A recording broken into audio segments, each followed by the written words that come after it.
Welcome to the Inside Sales Enablement Podcast. Where has the profession been? Where is it now? And where is it heading? What does it mean to you, your company, other functions, the market? Find out here. Join the founding father of the sales enablement profession, Scott Santucci, and trailblazer Brian Lambert as they take you behind the scenes of the birth of an industry. The Inside Sales Enablement Podcast starts now. I'm Scott Santucci. I'm Brian Lambert, and we are the Sales Enablement Insiders. Our podcast is for sales enablement leaders looking to elevate their function, expand their sphere of influence, and increase the span of control within their companies. Together, Brian and I have worked on over 100 different kinds of sales enablement initiatives as analysts, consultants, or practitioners. We've learned the hard way what works and maybe more importantly, what doesn't. That's right, Scott. And today on this show, what we're going to discuss, everybody, is who is the customer of sales enablement? That's right. It's a kind of a Zen question, but who is our customer? And as usual, we're going to start with a centering story, give our episode a theme. So, Scott, what do you have for us? Well, I feel like I'm going in the way forward machine here with a story that starts in 1958. Not 1858, if you've been listening to our show. In 1958, the executives at Ford got pretty much religion on this new thing about market research. So if you've been following, maybe you watched Mad Men and you realized that the advertising industry was really starting to evolve in the late 50s and early 60s. And that's actually a true thing. And they started doing market research. And the executives at Ford got this great idea. What if we did market research to design a car? Makes sense, right? So they surveyed lots of users or users, that's a modern term, lots of customers about what they'd want to see in a car.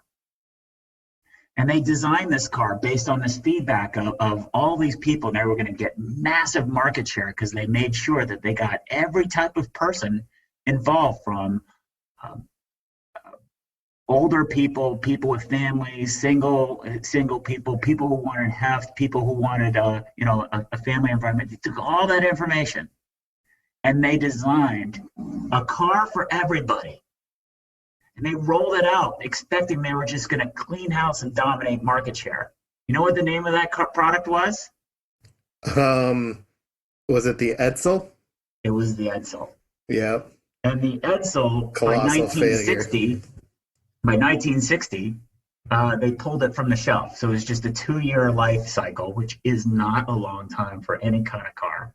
And they invested so much money that in 1960, they reported a loss of $250 million on that initiative. $250 million. That's a lot of money, isn't it, Brian? Well, I'm sure in 1960 it was. Well, isn't it a lot of money for today? I mean, losing $250 million, no one's going to want to write that on a statement. That's true. I'll give you that. Let's put it in the frame. Let's frame it out, though. If that were today, the scope of that failure would have been $2.2 billion. Think about the headlines that would have on MSNBC, or what we'd be hearing about the huge catastrophic failure that Ford did. Well, gee, that's our story. That's interesting because they did the research and they probably saw the huge market opportunity, built the car that hit all the customer feedback and had a colossal failure. So that's interesting. And what do you think? Why that story with regard to who is our customer? Yeah. So what? Right? What does it have to do with anything? The reason it has anything to do with why we're talking about it, and the theme for today, sales enablement, who is your customer, is because when the Ford executives designed the Edsel for everybody, they actually made it for nobody. And that's really what we're finding a lot of people, there's a bunch of definitions about what sales enablement is or isn't. There's a lot of terminology that people keep debating and wanting to share. at the end of the day, if you're not really clear on who your customers are and to whom you're servicing, it doesn't really matter. Yeah. So let me pop quiz our nation, Insider Nation. Pop quiz. I'll give you 3 seconds to answer this question. Who's the customer of Sales Enablement? Just answer that question. Who is the customer of Sales Enablement? And I'm willing to guess, if you're like most people, you're probably saying sales, or you're running down a huge list of people that you talk to or work with. So, Scott, what do you think? Is that the right way to think about it? Is the first group that comes to the mind, or the people you're working with on a day-to-day basis? Right. So the function's called sales enablement. Of course, sales is our customer, right? Well, That's right. I would beg to differ. Your customer is the person who gives you money. Period.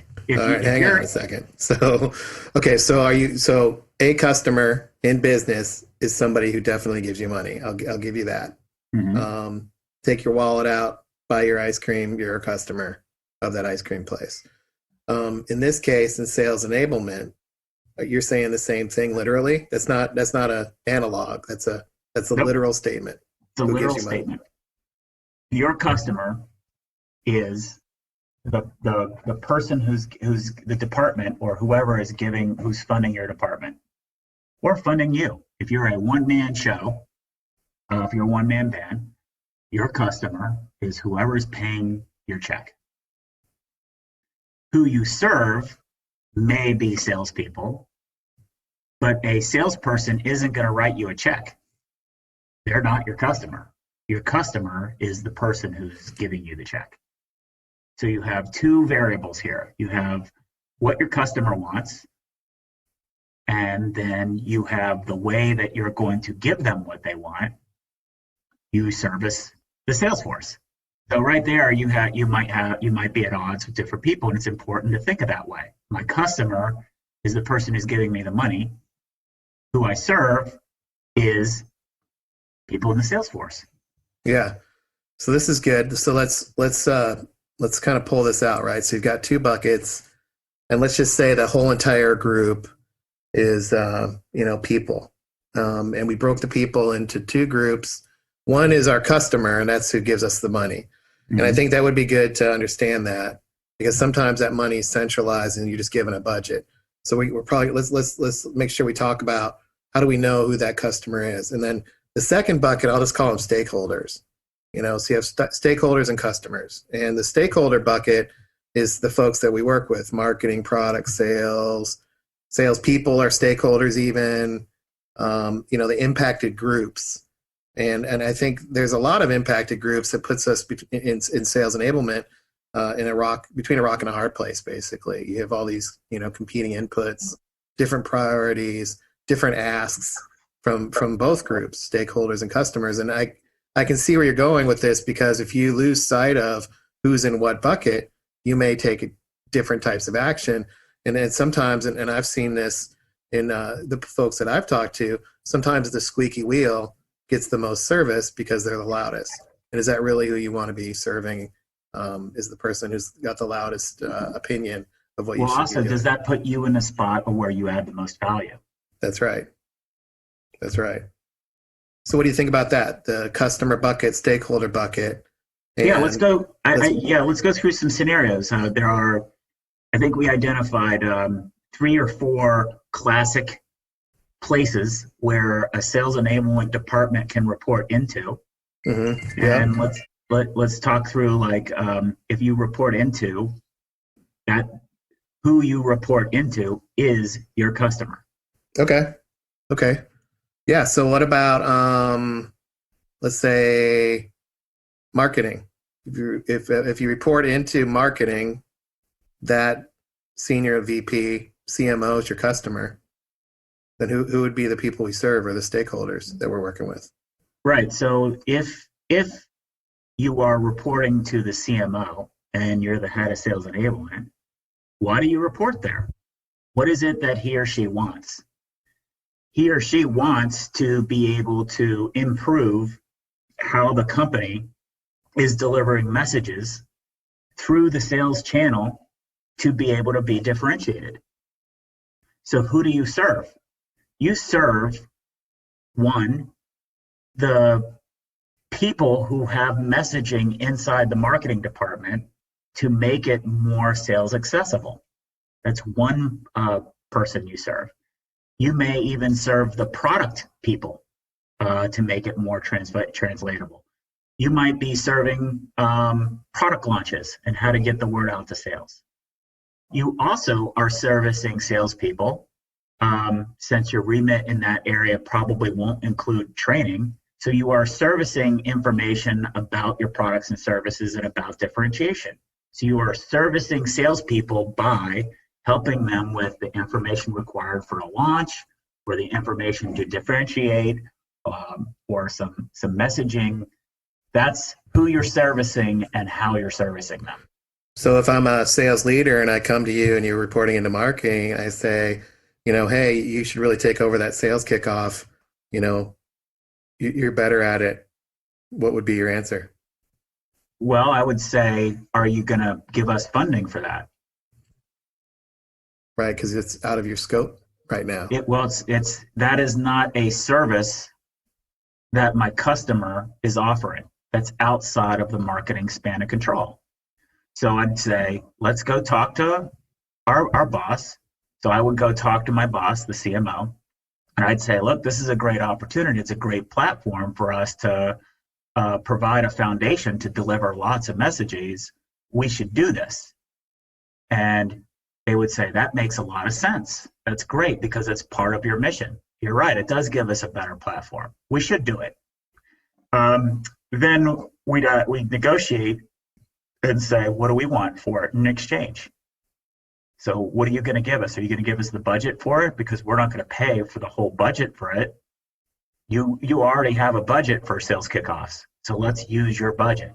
Let's use your resources. Right. So send us the money plus 2 people or whatever. Yeah. Right. Yeah. And we'll happily do it. Okay, let's go to the next one. Yep.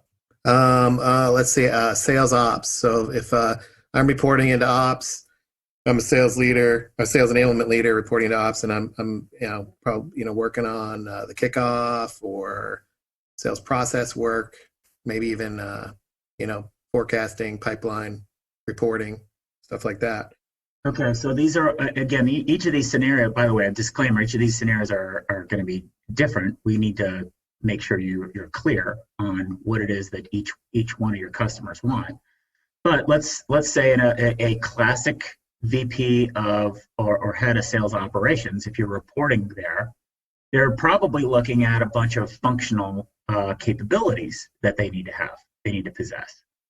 So for example, it is very common that a sales operations group is going to look at the functionality of the sales force and what the capabilities are, whether we have the right skills and the right talent to be able to execute the sales model. Okay, so what they'll say is, you know what, we need a talent pillar or talent component of that. We'll call that sales enablement. And I expect you, as the sale, they probably won't say this. They'll just describe, what we're looking for. But this is what your job is to do: is to make sure it's clear what's expected of you. Like, what is the service? What does the customer want? But really, what they're looking for is probably adoption of the sales methodology that they've worked on with the VP of Sales. So, who am I servicing? I am servicing the sales managers and the sales leadership on first educating them on that sales methodology, how it works, how they can make it work, and then providing training for that. I might also own very specific tasks like new hire training, but maybe even managing kickoffs. We talked about the sales kickoff before. I might manage those. So I could. I am servicing the sales force through that lens. Yeah, and all of that is to be determined. Discussions would happen. Then obviously that would get documented in the charter and socialized so everybody understands one, who your customer is of sales enablement, and then two, who you're servicing and who you're working with, and the stakeholders impacted, including dependencies, I would say. Like, what are you dependent upon? What do you need from people to pull off your services? And what's that working relationship? And let me reiterate why this is so important. Why it's so important is because, let's take the sales kickoff, for example. If you are in this role and you're reporting to sales operations, you're going to feel obligated to make sure that all of the content, all of the kickoff stuff is all organized, all well done, etc. So you're going to take on a lot more extra work. If you say, my job is managing the kickoffs, and you can delineate roles and responsibilities and say, hey, marketing, you need to get us this material a week before, and it needs to be in this format. And we're going to role play how we present it.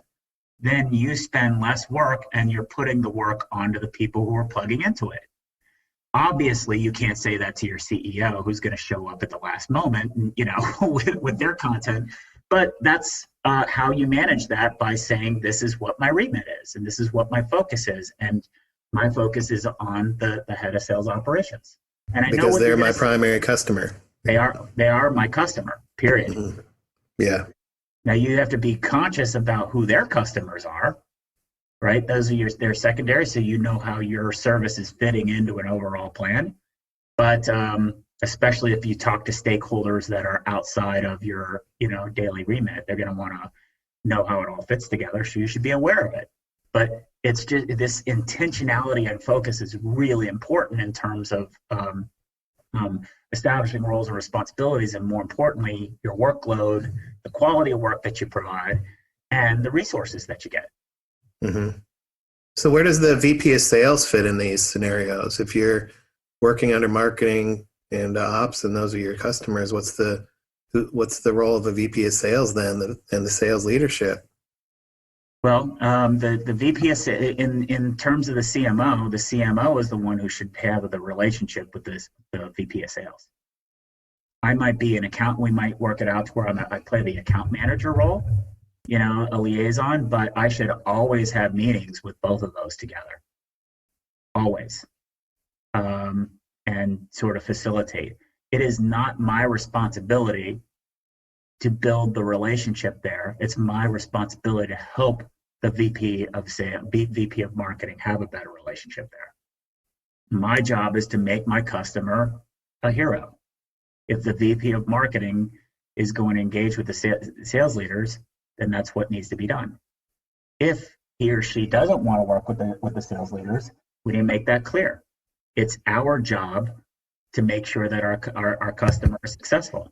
So that means we might say, well, you need to participate. Let me get you prepared. Let me give you, some of that feedback. You don't want to be in unnatural spots. Same thing with the head of sales operations. Here's the feedback that I'm going to give you. Let's rehearse beforehand what our messaging is. How are we going to tackle it? What's my role? What's your role? Yeah. So that VP of sales is then what? Is that the beneficiary of the work that you're doing as a stakeholder?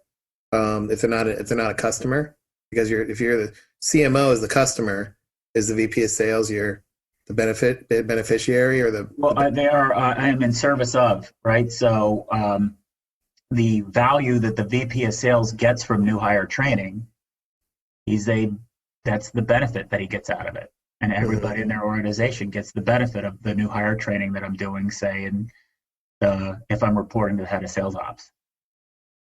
Sales ops, the customer is likely the VP of sales. So they got a different situation to sort out. Mm-hmm. So I am responsible for providing capabilities that my boss, the VP of operations, provides back. Gotcha. It's important you know that, so you don't start thinking that you're like the king of everything, and then you get out of alignment with your boss. It's not good. Right. So what I'm we had hearing, another scenario where what's the situation if the VP of sales is? Yeah, let's do that. What's okay. So we did marketing, we did ops. What if you report into the VP of sales? So if I report into the VP of sales, what is it that he or she's looking for? they're looking for anything that's going to help them make their number. So under that expanse, there might be, what I would do is I would do a baseline analysis and understand all of the different variables. I wouldn't just launch into training. I would say, Mr. VP of Sales, I know you have some ideas of what we want to accomplish. We'll tackle some of those short-term goals. But we know that we want to have a strategy moving forward. Maybe we have too many reps, and that's actually causing us problems. Maybe our biggest problem is in sales quotes, and that's the primary area to fix. Maybe our primary challenge is in the lack of differentiated messaging. We can't just keep assuming that it's sales training. Let's find out where the low-hanging fruit is. And then I would do an assessment, because anything that I can do to help him or her meet the overall number and show what it takes, and to pull down short-term wins and constantly progressive wins, because they've got a very limited window to produce results, they're going to be open for. Yeah, I like that. So who do I serve? I serve the sales force as a whole. I serve the sales leadership one way. I serve the managers another way. I serve the salespeople another way. Yeah. And if you have different regions, you would serve the different regions differently as well. Yeah. These distinctions are really important, because we all want to get the attaboys, and we want to be the heroes for the salespeople in the trenches. But if that's not part of our remit, then we're always going to be in constant conflict. Our boss is going to say, well, I'm not really looking for you to be the champion of the salespeople, like the Lorax of the salespeople. That's not really what I hired you for. What I hired you for is to help us meet our number. That's right. And I have the accountability of the budget to my customer, the CEO, and this is what I've signed us up for. What are you doing? Exactly. And we could debate till we're blue in the face about, well, here's how sales training helps, and here's how this helps. And this person in the hallway, and this is an email I got, and they really need that help. Yeah.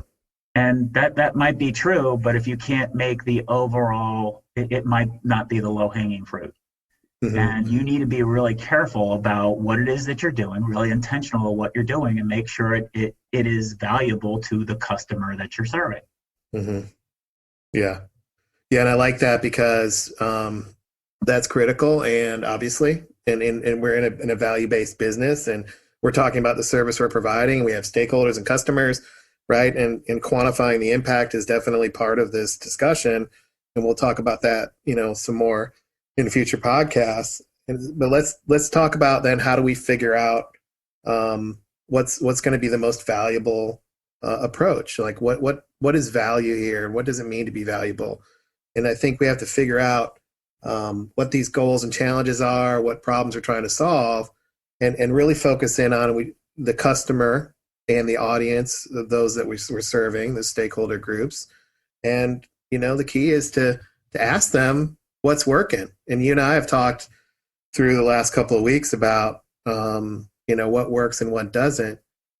This idea of what works is an interesting discussion point, because I think there's so much out on LinkedIn, and there's so many things coming in my inbox on what doesn't work, and feedback that we get all the time on what's broken, or what should we be doing differently, or you have a typo on your website, or whatever.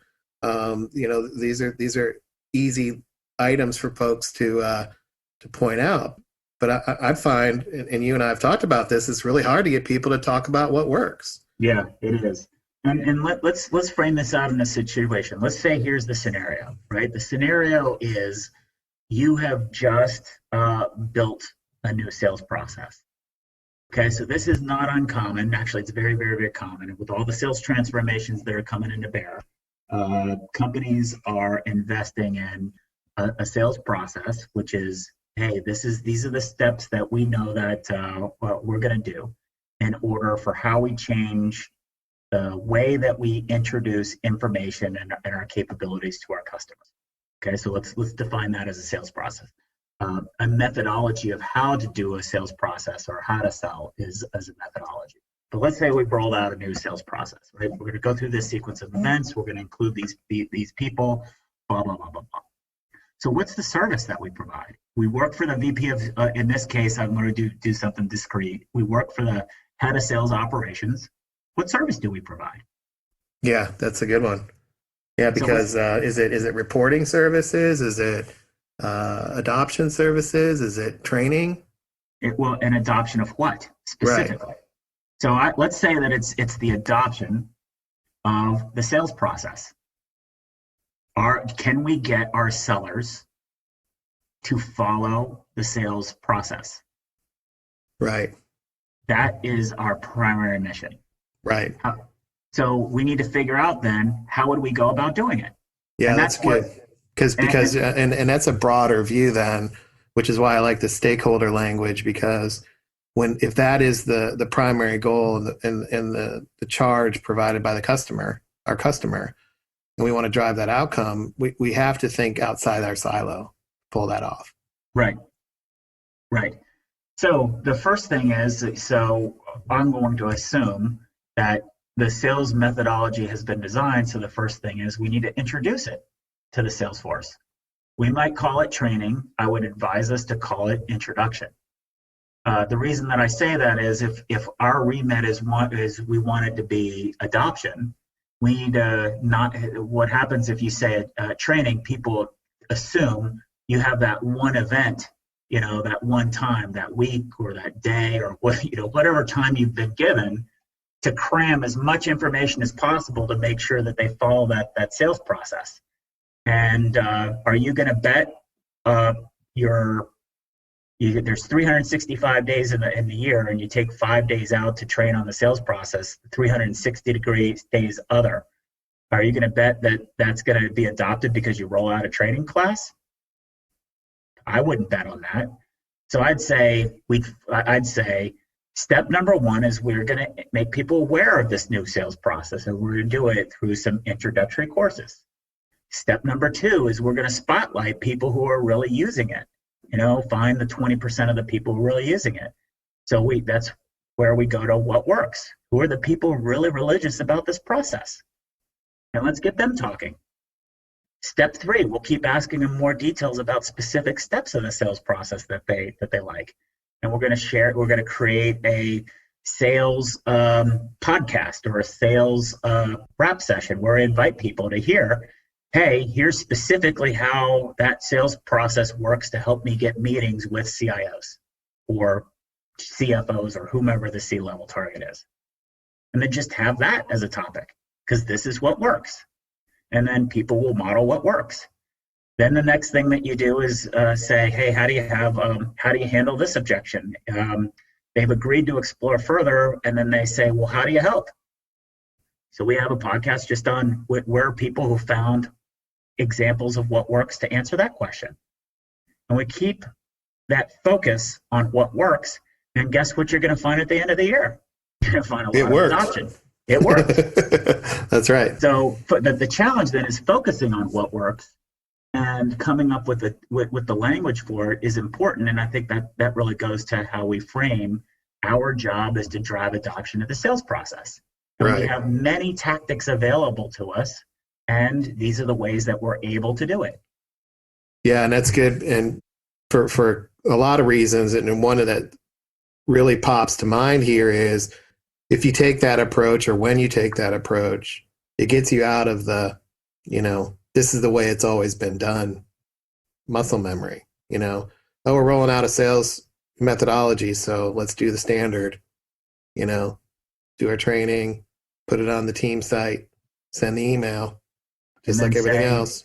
And then complain that salespeople aren't doing it. Right. But if you're like, okay, what's the outcome here? We're going to call it adoption. What do we mean by adoption?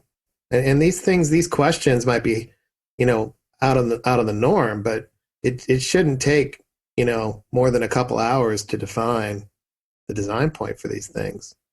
I think, yes, I think you're right. I think we need to be thoughtful because we're trying to provide value and we're trying to provide an enabling capability. The capability that we're enabling in this case is the sales process, if that's our assignment. So we got to stay focused on that because the company has invested time, energy, and resource on it. Right. If people are adopting the sales process and results stink, then you can say there's something wrong with the sales process, but not the adoption program. If, Right. however, only 20% of the salespeople are following the sales process, guess what? It's going to be perceived that you haven't done your job. Mm-hmm. So those are very clear things. Then the next question that you're going to ask is, it's pretty easy to measure the perceived success of a training program. You can say, I had this people go through the course. They rated the course, pretty well. Boom. That's how we're going to evaluate performance. But that's a metric of number, quantity, how many butts and seats. And then the other metric is a metric of the people who are taking the course. So that's going to motivate you to make it as easy and likable and lightweight as possible. But there's no correlation to whether or not they're actually using the sales methodology or not, the sales process or not. And that's what your assignment is. Your assignment is to drive adoption of the sales methodology, not be popular. Right. So you need to say, here's how we will measure adoption. Mm-hmm. And here's why the sales managers are important to that. Then you can say, here's my sales manager program. Right. And I think, the rub on this that we need to be prepared for is, let's say somebody spent 3 months on the methodology or even longer, and then they're like, okay, we're done, so let's start training next week. And if you are the, person or function responsible for adoption, you've got to push back on that. You've got to learn how to have that conversation that says, look, I know you guys are done with it. I should have probably been involved in the whole entire process here, but from an adoption perspective, we can't start next week. And here's why. And here's the adoption program, and you got to have that conversation. And you got to interrupt that inertia. Hopefully you've got the relationships where you've been involved in the whole time. You've spent 3 months on the adoption plan while they've spent 3 months on, the build, and you've given input into that, Mm-hmm. So I think there's a reality of, hey, we've got the initiative here, time to roll it out, go. And that you don't want to be in that spot. Right. So let's talk about how we don't get in that spot. Let's talk about, some underlying themes here. I've taken some notes and let me give you specific takeaways. First, I would say you've got to understand the purpose of your department, and you must be extremely clear on that purpose. And that includes the customer and those whom you serve. That's the first point. The second point here in all of this is your role must be clearly defined in order to establish and manage expectations. And that's in two buckets that we talked about: the role of your customer and the role of the people you serve. And those people you serve, we called stakeholders, and that ties back actually to our stakeholder management series and the Chicken Hawk episode. And then the third thing I would say is you've got to define your services in a way that's tangible and clear. The services that you're providing on the behalf of your customer, what you're funded to do, and then also the impact of those services to the roles you serve. So Scott, that's my three things: is the purpose of your department, your role must be clear, and then you've got to define your services. What do you think of those three? I love it. I think that let's add some color to this. So a lot of people say, hey, I really don't need to do that because it's clear what's expected of me because it's in my job description. That's not true. Your department is different than your job description. So the reason that you need to be really, really clear is that the more you understand what is it that you are looking to accomplish, and you can't just ask, I need more clarity, I need to know. You need to be thoughtful about it and say, okay, The thing that I'm doing is this, the goal is that, so why is it that I'm doing this? What is the mission? What is the primary purpose? And then that's who your customer is. You want to make sure it's clear so that you don't get micromanaged, you don't give a lot of tasks involved. You say, these are the programs that we're going to do. The second thing is be really, really, really clear to whom you serve. Those are steps that your boss isn't going to think through. And the more you can say, look, we have this department here, this is how we activate that group, or look, we have different salespeople, different types of salespeople. Do all of them need the sales methodology training or the sales process training, the example we were using before? He's like, what do you mean? Of course they do. So BDRs need that. Maybe we need to modify it for the strategic accounts versus the new business people. Oh, yeah, you're right. Good point. Good point. And then you could say, we can roll it out right now for the new business people. And then we're going to do a staged rollout to the strategic accounts people. And then we're going to do a modified version to the BDRs. And then you can say, here's sort of our release schedule, and here's what it looks like. Then you are very clear that the value that you're providing is targeted to each of those roles. So then back to your roles. It's really important. Your role isn't just your job description. Your job description is there for the most part as, hey, these are the ways that we're going to manage your MBOs and what's important. But you should be able to influence those over time, each quarter, if you have quarterly business reviews and the like. So the more you understand what the purpose of your department is, the more you're going to be able to manage your roles, and then the more you're going to be able to clearly articulate the roles of your people, and then the roles of your customers, so you know what levers to pull. And that's why stakeholder management is so critically important. It's really making sure everybody's getting what they want, which is what the theme of the chicken hawk episode is. And then lastly, you need to define the things that you're doing in terms of services, not tasks. The task is going to invite, lots of detailed inspection. And then maybe you have done a lot of tasks. I've seen many, many, many sales enablement leaders get a lot of great feedback on training programs that they've rolled out and end up getting replaced because the sales force as a whole isn't adopting the sales methodology or the sales process. Who gets blamed for that? The sales enablement leader. So think about that in terms of services, which training is a component of, but you might have adoption programs, you might have real lightweight things that you could do, like a sales rep form where people can call in. It also includes providing videos. It also includes sales coaching. All of those things are under an umbrella of a service. Oh, yeah, love it. And I think, for our listeners, go back, replay that, and you've got a bit of a checklist there. So, Scott, that's really good. And I know we're running out of time. So actually, I want to just recap those three, and then let's take us out. First, make sure you have the purpose of your department very clear. Second, your role has to be clear so that you can manage expectations. And third, define the services that you're providing. And with that, everybody, I appreciate your time. As always, listen to us on InsideSE.com. Send us a note. Drop us a line. We'd love to hear your feedback.